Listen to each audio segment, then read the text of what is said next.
Em Romanos 7, a partir do verso 21, diz o seguinte: Acho então esta lei em mim, que quando quero fazer o bem, o mal está comigo. Porque segundo o homem interior, tenho prazer na lei de Deus. Mas vejo nos meus membros outra lei, que batalha contra a lei do meu entendimento e me prende debaixo da lei do pecado que está nos meus membros. Miserável homem que sou, quem me livrará do corpo desta morte? Dou graças a Deus por Jesus Cristo, nosso Senhor, assim que eu mesmo, com o entendimento, sirvo a lei de Deus, mas com a carne, a lei do pecado. Se você lê esse texto aqui de maneira simples, você conseguiu enxergar algum profeta aqui? Alguma escritura de algum profeta? Se você não conseguiu enxergar, é porque a gente está lendo a palavra superficialmente. E quando nós lemos, nós temos que nos fazer algumas perguntas. Por exemplo, porque a palavra lei é usada aqui várias vezes, não é?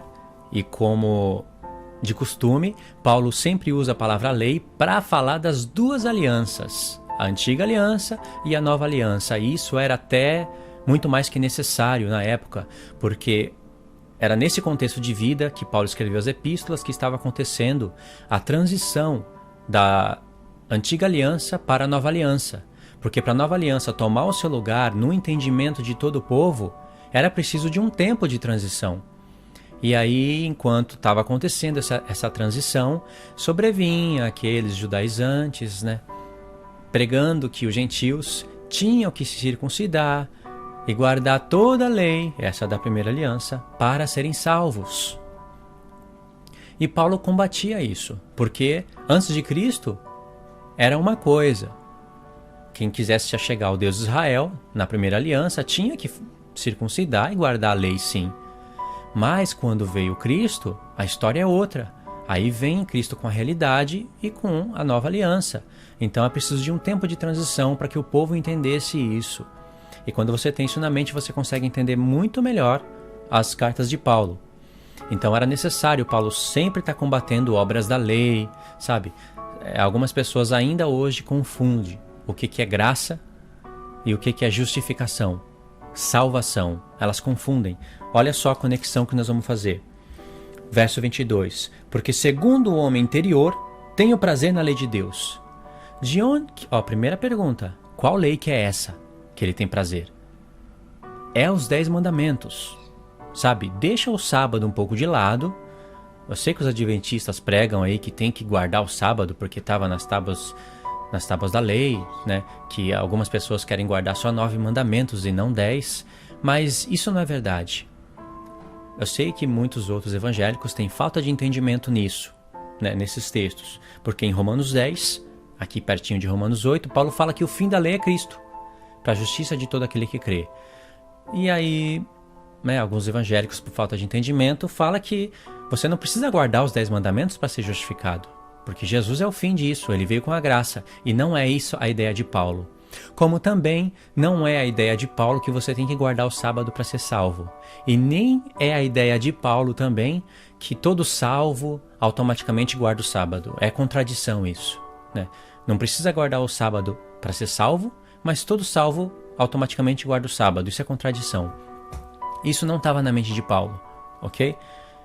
Quando você luta para guardar os mandamentos de Deus, o sábado é imputado na sua vida. Porque o sábado é um milênio. É o 7º dia que vai vir sobre a nossa vida, a vida dos vencedores. Mas deixando isso um pouco de lado, vamos continuar lendo. Porque segundo o homem interior, tenho prazer na lei de Deus. Primeira pergunta. De onde que Paulo tirou que a lei de Deus está no homem interior? Lembrou de algum texto? Nós vamos para ele já já. Mas vejo nos meus membros outra lei, que batalha contra a lei do meu entendimento e me prende debaixo da lei do pecado que está nos meus membros. Olha quantas vezes a palavra lei apareceu. Mas Paulo já explicou qual é essa outra lei. Mas vejo nos meus membros outra lei. Paulo explica, qual é essa outra lei?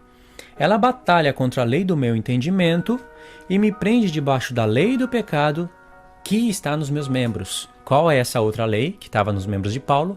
A lei do pecado. Qual é a lei do pecado? é a transgressão da lei, dos mandamentos de Deus, né? O pecado, ele te induz, ele te seduz, né? E faz com que você seja um transgressor da lei. E aí ele te mata, porque a morte entra através do pecado, não através da lei. A lei, ela revela o maligno, que é o pecado. Então, Paulo diz, mas vejo nos meus membros uma outra lei. E essa lei que Paulo viu nos membros dele foi enxergada e entendida pela própria lei de Deus, que batalha contra a lei do meu entendimento. Qual é a lei do entendimento? É a lei do homem interior. Qual é a lei do homem interior? Nós já vamos ver. Que batalha contra a lei do meu entendimento e me prende debaixo da lei do pecado que estão nos meus membros. Miserável homem que sou, quem me livrará do corpo desta morte? Dou graças a Deus por Jesus Cristo, nosso Senhor, assim que eu mesmo, com o entendimento, sirvo a lei de Deus, mas com a carne, a lei do pecado. Aqui Paulo não está falando que ele estava andando na lei do pecado e na lei de Deus ao mesmo tempo. Isso quer dizer que se você se inclinar para a carne, ele vai até explicar isso em Romanos 8. Se você se inclinar para a carne, você se inclina para a morte. Porque na carne habita o pecado e através do pecado entrou a morte, lá em Adão, lembra? Mas se você se inclina para o Espírito, você se inclina para a lei de Deus. Porque Paulo fala, em Romanos 8, ele vai explicar isso, que os que andam na lei de Deus, esses são guiados pelo Espírito. São obedientes a Deus. Mas vamos dar um pulo em Jeremias 31, que você vai lembrar dessa epístola de Paulo. De maneira que em Romanos 7 e Romanos 8 você vai encontrar Jeremias 31. Em Jeremias 31 você vai encontrar a epístola de Paulo. Quando Paulo escrevia Romanos, principalmente aqui, para falar a verdade, a epístola toda, né? Mas principalmente nesses pontos, ele tinha Jeremias na mente. Olha só a promessa do Espírito Santo em Jeremias 31.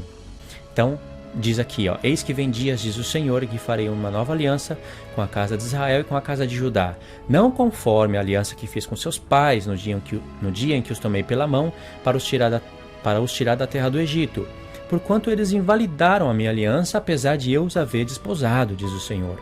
Mas esta é a aliança que farei com a casa de Israel depois daqueles dias, diz o Senhor, porei a minha lei no seu interior. Lembrou? Que lei que é essa que vai ser posta no interior do homem? É as mesmas que estavam em tábuas de pedra. Farei uma nova aliança, não conforme aquela. Como?